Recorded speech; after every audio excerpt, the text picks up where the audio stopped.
Laka Tatlis Kabawan Balay ngan sedang na kata kadai ka Kabalay ngin sedang namta ngan sam Kabalay kalait syaka kalait syaka tlong nong tleu kalman sekadar skor Bagaimana akan dikapti macam nak bertengah tlong kalman Karena yang makan kelombi kuan kayo 25 points.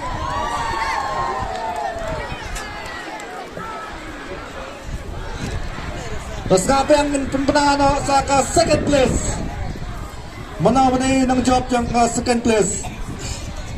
Kajing yele kalong kabay kahit ka third place kayo 25 points.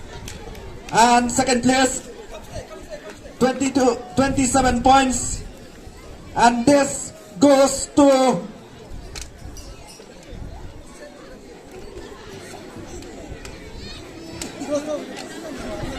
Kalansyaka Puna Secondary School.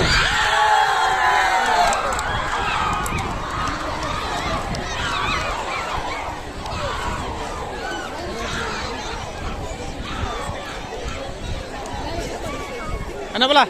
Nangta ngan poy no syaka lado akabite ibat kaneka sportmen kabamta de sya bangan sam ya kaneka longjap kanakong do akabite bukta snam nasabawan putep ba akabite ibat ki kibang isay lang bat ki nong yaginang job daka bat ki certificate de yamatang pala ben pendep neskam ba gini kita ya beswan ngin sebut poy syaki sko ko jampi Waktu masih pemio boleh ikut AI yang ini mentang imio imba pan leis yang kemat neno kumcu kemang AI ikut kutai dengan IEV dan sulang ba mentang gemla asyik pendap ni sebut poin dah iki aku ipat kasih dan mentang apa benas not yang nong job hak neka sportmes kemang mentang sedam kapan kong tu kalai syaka oke kan alat sipos kan berpinggas